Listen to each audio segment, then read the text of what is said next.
Okay, Assalamualaikum dan selamat sejahtera, selamat petang ya. Bersama saya pada hari ini Mem Mazia dari Bisko Cheese. Nikmat dalam setiap suapan. Kepakaran kami adalah menyediakan dessert yang gebu, tidak muak, tidak manis dan bertaraf 5 bintang. Okey, jadi hari ini kita bersembang seperti biasa, bersembang tentang menjadi ketua. Ya, tajuk pilihan saya pada hari ini ialah ketua ketua perubahan, ya. Menjadi ketua kepada perubahan. Okey, jadi menjadi ketua pada perubahan sudah tentu dalam kehidupan kita, ya, perlukan perubahan, ya. Contohnya hari ini ya lebih baik daripada semalam, ya, dan esok sepatutnya lebih baik daripada hari ini. Jadi perubahan yang kita maksudkan di sini ialah perubahan yang positif. Jadi kita hendaklah pastikan kita sentiasa lebih baik, ya, kita lebih baik, dan seharusnya kita membandingkan dengan diri kita sendiri, ya. Cuba elakkan bandingkan dengan orang lain. Jadi orang lain itu hanyalah sebagai model, tauladan, panduan, ya. Yang mana yang baik kita ambilkan sebagai panduan kita. Jadi adalah lebih baik kita membandingkan diri kita, ya, setiap hari supaya kita lebih baik dari semalam. Jadi untuk menjadi lebih baik daripada semalam ataupun esok, untuk pastikan esok lebih baik pada hari ini, jadi kita hendaklah, ya, merancang, ya. Pertama sekali adalah merancang, menyelarikan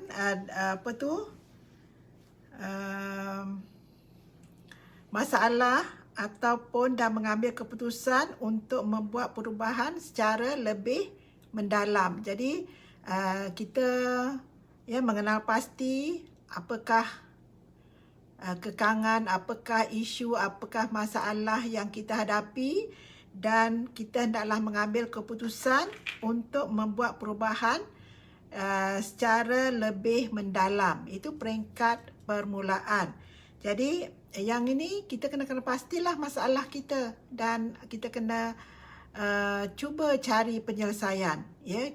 Kita bagikan cadangan-cadangan penyelesaian yang mungkin dapat, ya, menyelesaikan masalah yang kita hadapi.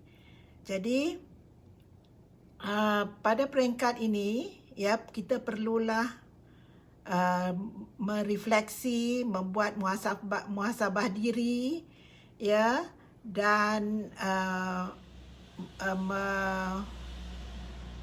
mengimbau perkara yang kita telah lakukan sama ada dia telah menghasilkan hasil yang positif ataupun negatif.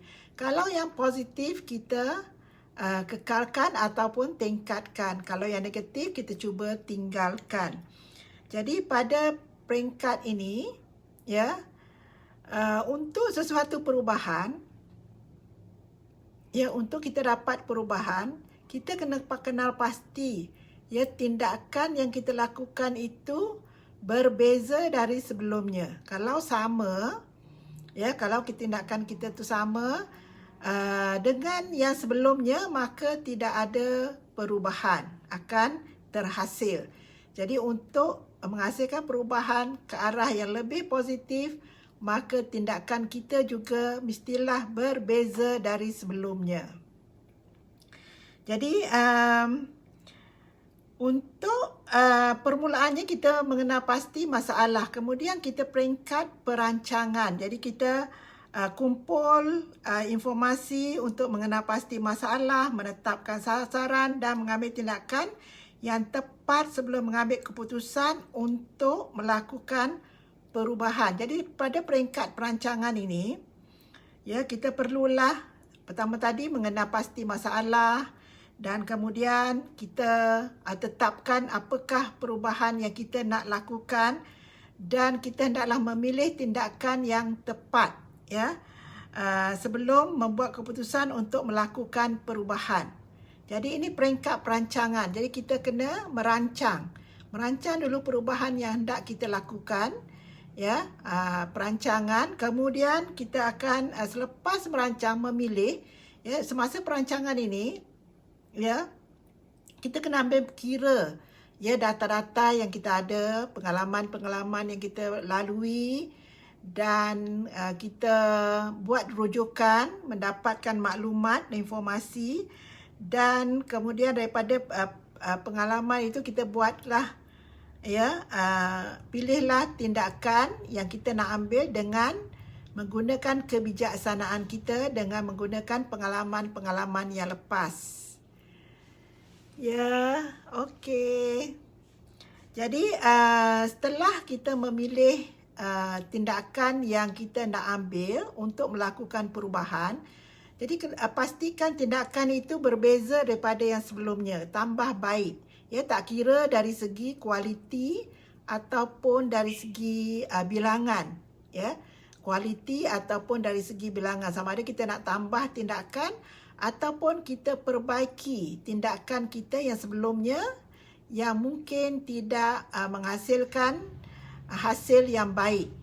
Jadi setiap perubahan itu yang kita hendak lakukan itu, ya, untuk menjadi orang yang lebih baik, kita hendaklah melakukan tindakan yang berbeza dari sebelumnya. Kalau tindakan yang sama kita lakukan, maka hasilnya pun sama. Jadi di sini kita perlulah membuat perancangan, selepas itu membuat tindakan.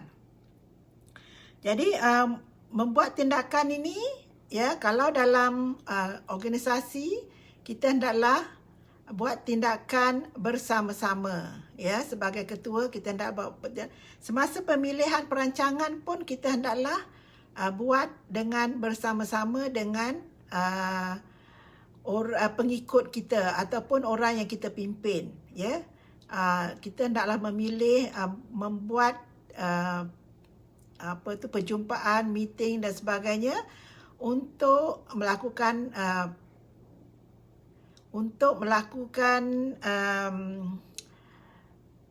postmortem ataupun kita lakukan refleksi, ya, tentang tindakan-tindakan kita yang sebelumnya yang tidak mendatangkan hasil ataupun kurang memberi impak kepada organisasi. Jadi selepas kita merancang, ya, dalam perancangan ini seharusnya kita mempunyai data-data. Data itu sama ada melalui penglihatan ataupun kita ambil, ya, data-data yang kita kumpul daripada catatan-catatan, ya, daripada mungkin daripada maklum balas, feedback ataupun yang maklum balas daripada luar, sama ada daripada organisasi kita sendiri ataupun daripada luar organisasi. Okey, jadi di sini juga kita perlu menetapkan sasaran yang baru, ya, sasaran yang baru sebab kita nak lakukan perubahan.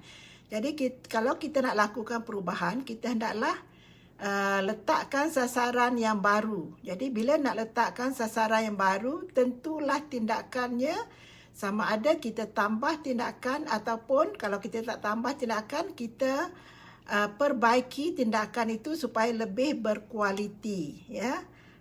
Jadi untuk menetapkan sasaran ini perlulah, ya, menetapkan bersama-sama dengan organisasi, dengan semua terlibat, ya, terlibat untuk melakukan dalam organisasi itu untuk melakukan perubahan. Jadi dari situ setelah dibuat analisis, dibuat perancangan, ya, dibuat perancangan dan kita buat secara brainstorming, ya, untuk mengenal pasti tindakan-tindakan yang mungkin kita boleh ambil untuk melakukan sesuatu perubahan. Jadi apabila kita sudah membuat perancangan secara bersama-sama, ya, membuat analisis, menggunakan data yang ada, mengenal pasti tindakan-tindakan yang mungkin boleh kita ambil secara bersama-sama, ya,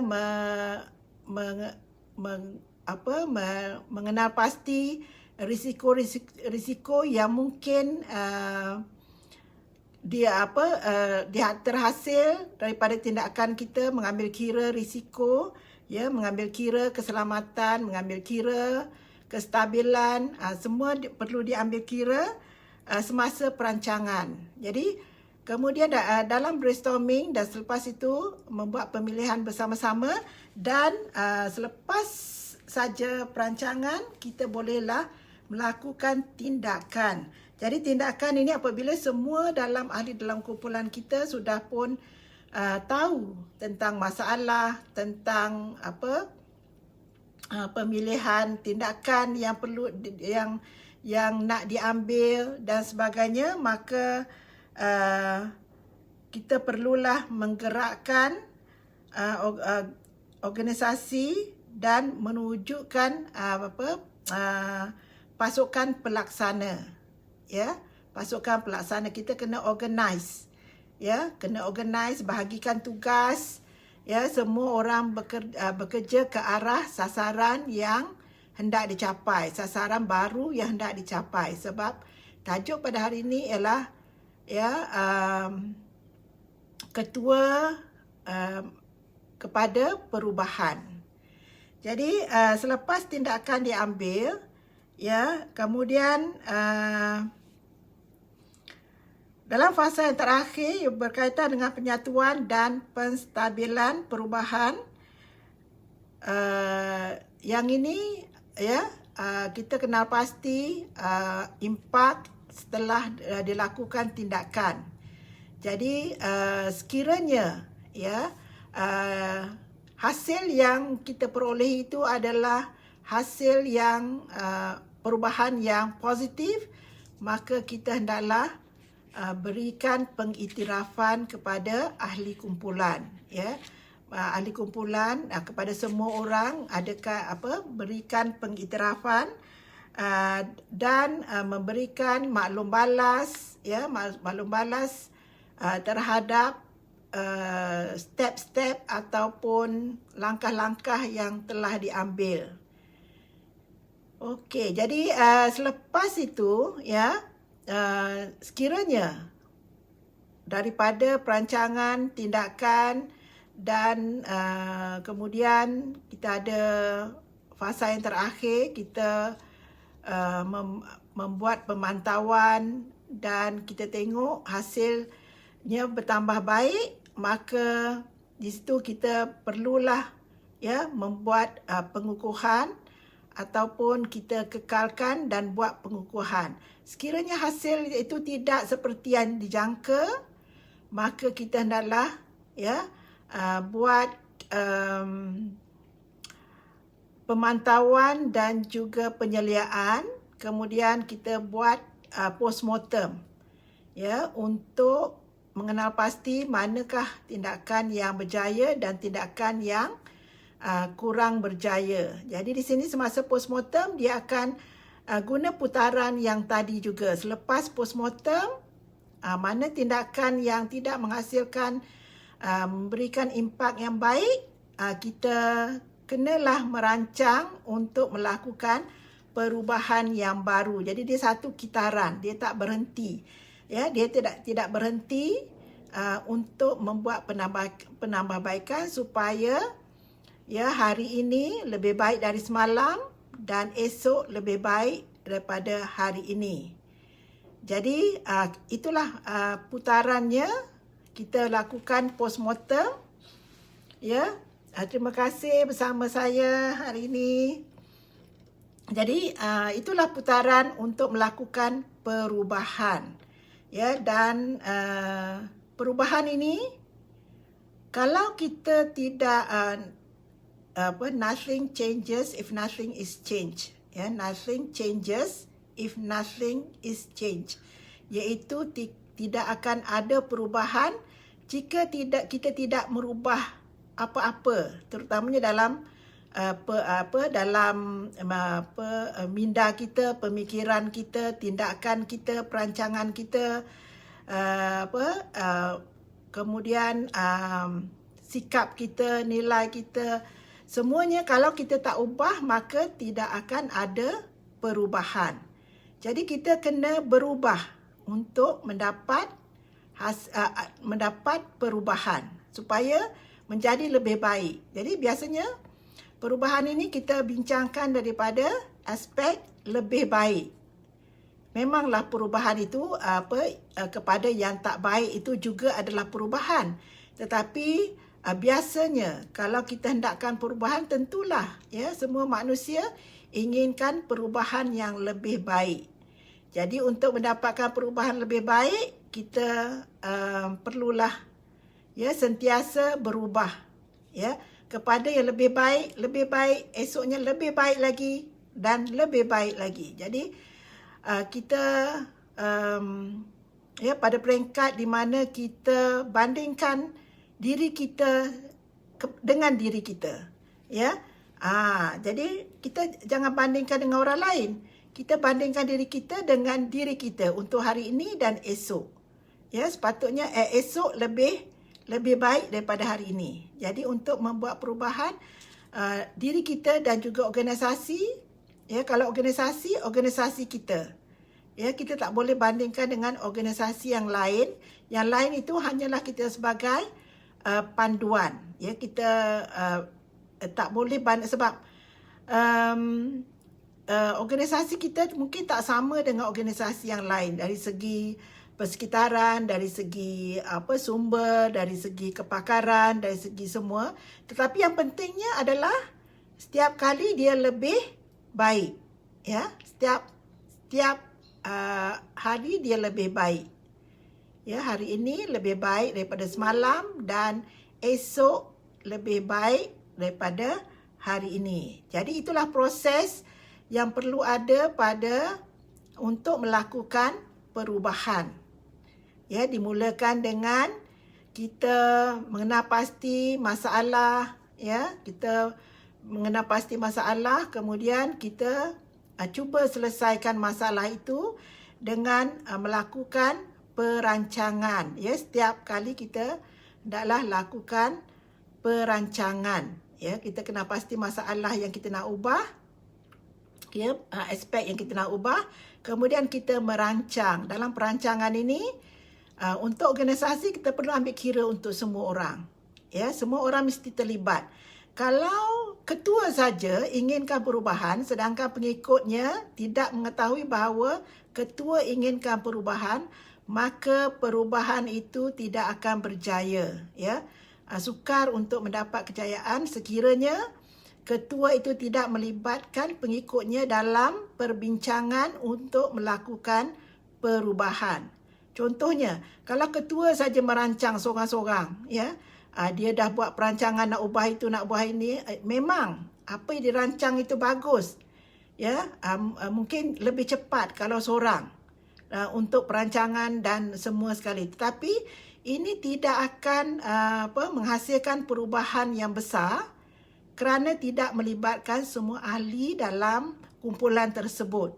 Jadi mesti melibatkan dalam segala tindakan mesti melibatkan semua pihak, ya, semua pihak supaya dalam perbincangan itu, ya, kita menerima semua idea, terutamanya semasa brainstorming.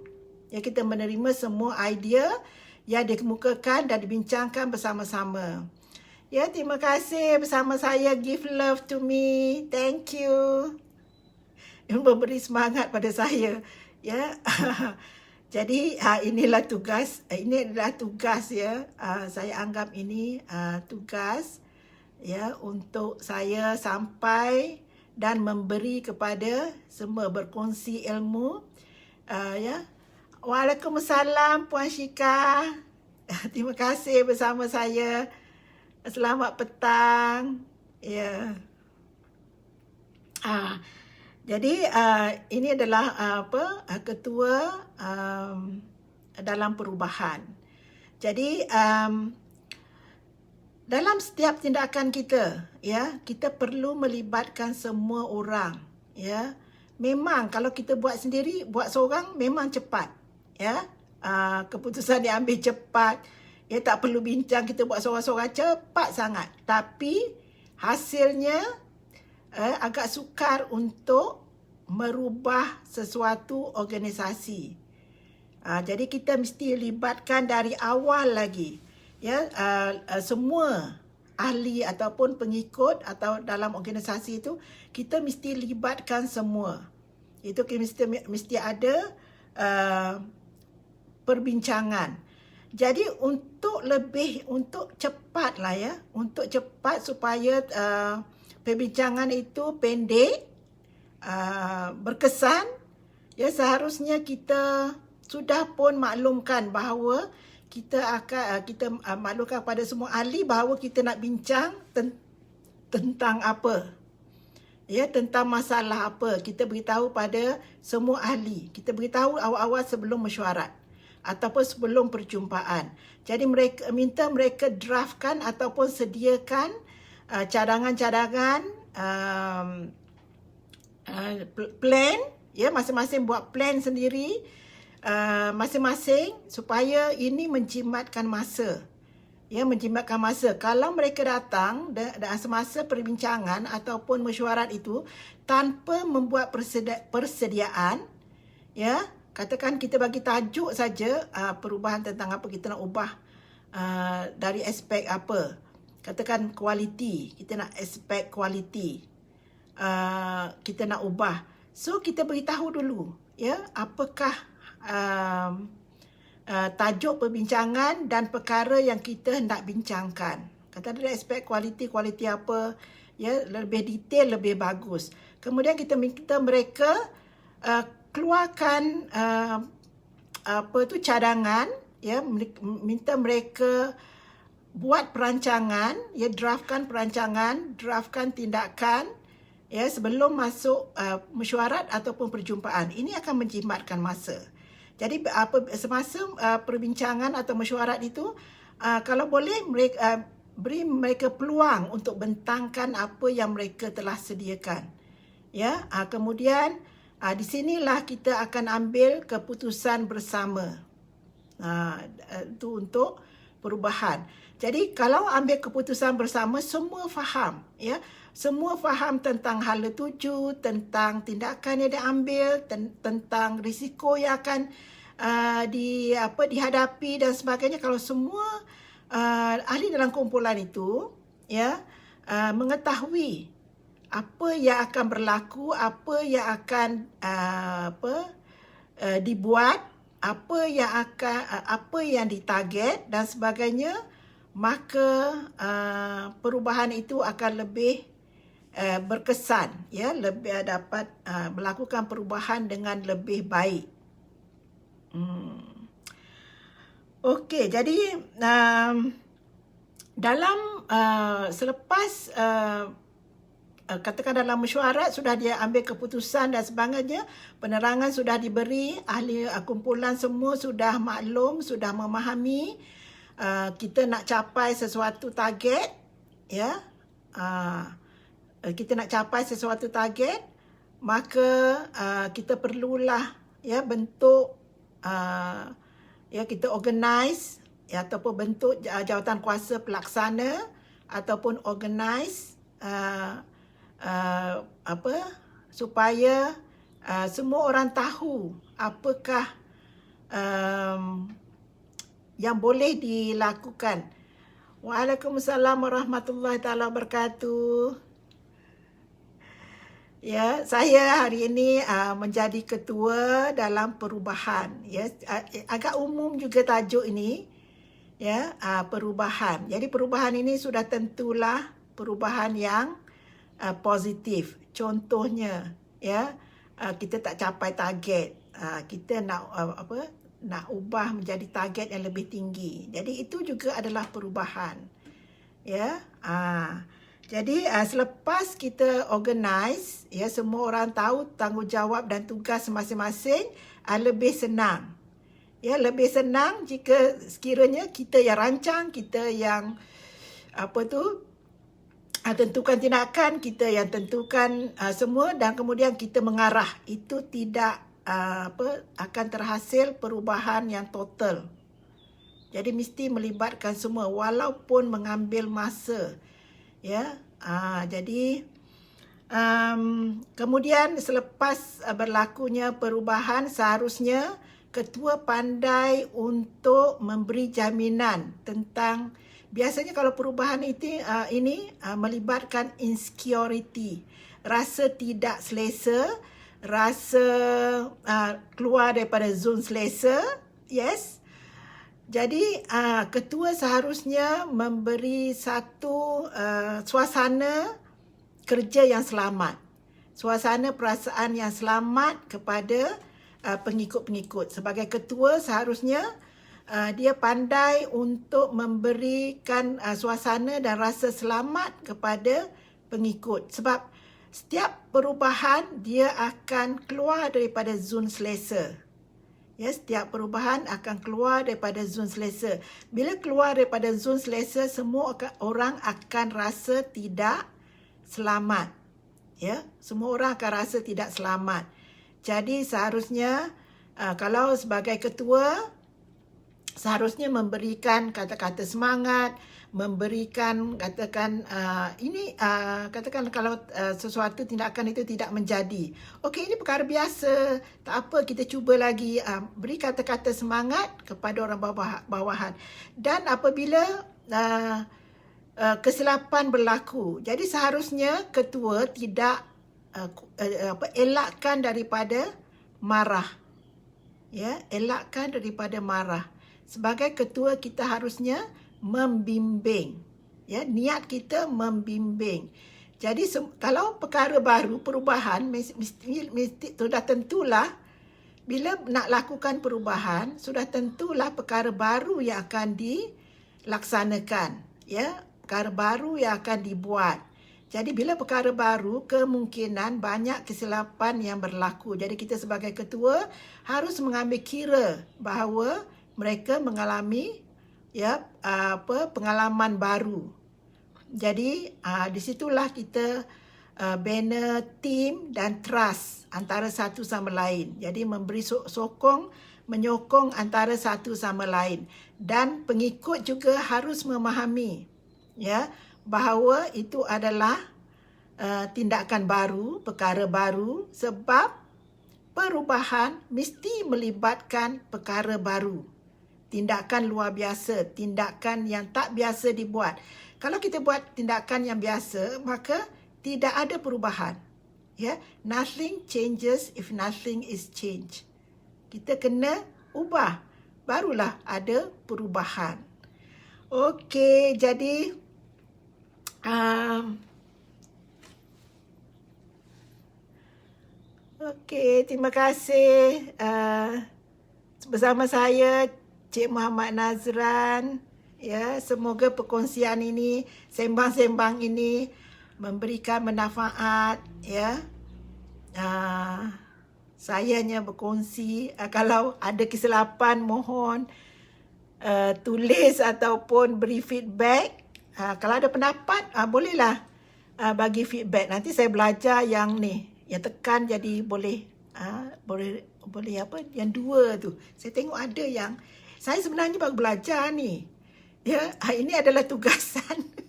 Sorry, sebenarnya ini adalah dalam road 44 hari saya buat live, sebab saya ni adalah dari hari pertama itu adalah hari pertama saya buat live. Jadi saya melalui kursus. Sekarang ini saya sedang menjalani kursus juga, baru habis tadi petang tadi pukul 5 saya masuk kursus Zero to Million. Jadi sebelum itu saya mengikuti kursus bootcamp 101. Bermula di situlah saya diberi tugasan untuk buat live setiap hari masa yang sama. Tapi hari ini agak lewat sikit sebab saya bawa hari ni kursus dari pukul 9 tadi sampai hampir pukul 5. Jadi dari bootcamp 101, 102, 103, kemudian workshop social media. Jadi semua baru belajar. Ya, saya tengok ada yang boleh buat dua tu, atas satu, bawah satu, boleh sembang-sembang. Itu nanti saya belajar. Ini baru basic ni. Okey. Ini untuk sharing. Okey.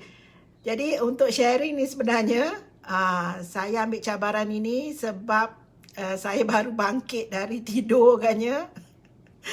Saya baru bangkit dari tidur, ya. Saya selepas saya pencen, ya, saya kata saya nak bagi masa untuk diri saya saja. Selepas itu, ya, saya masuk kursus ini baru saya terjaga dari tidur bahawa sebaik-baik manusia adalah manusia yang memberi manfaat kepada orang lain. Jadi kononnya masa lepas pencen tu, okey, itulah masa saya kononnya sebelum ini. So bila masuk kursus tu pun ditawarkan, jadi saya berminat, terdetik untuk sertai kursus sebab tak buat apa-apa. Ya, tak buat apa-apa. Masuk kursus itu, terdetik nak masuk kursus. Bila masuk kursus, macam kena tampar lah. Ya, baru bangun dari tidur sebab setahun saya habiskan masa untuk diri saya. Saya tidak memberi kepada orang lain. Saya tidak menjadi sebaik-baik manusia yang memberi kepada orang lain selama setahun. Jadi saya rasa saya seharusnya boleh memberi kepada orang lain. Ya, tak kira selagi kita hidup, kita seharusnya kelebihan kita ataupun apa yang lebih, memang kita, kalau kita rasa lebih, walaupun orang kata kurang, kalau kita rasa lebih, bukan lebih mana pun, tapi kita rasa kita boleh memberi, walaupun sebiji sawi pun, ya, kita seharusnya memberi. Itulah tamparan yang saya terima, yang membuatkan saya berani untuk buat live, ya, supaya saya dapat reach out, sebab ilmu saya 60 sampai pencen, ya, selama 34 tahun saya berkhidmat, dan setahun saya kononnya untuk diri saya. Kemudian saya sedar bahawa sebaik-baik manusia adalah manusia yang memberi manfaat kepada orang lain. Jadi itulah saya di sini. So, apa yang kurang saya mohon maaf, ya. Yang lebih itu datang dari Allah, yang kurang itu datang dari saya. Ya, yang masih lagi belajar pada saya adalah pembelajaran sepanjang hayat. ya. Itu juga jadi pegangan pembelajaran sepanjang hayat.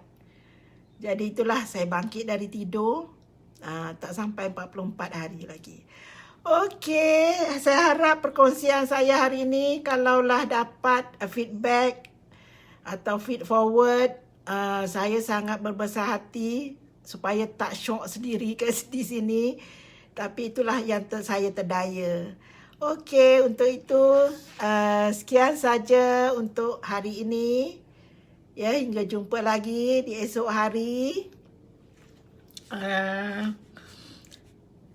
So diharap perkongsian saya ini memberi manfaat kepada semua walaupun sedikit, ya. Dan saya juga ingin belajar pada viewers, ya.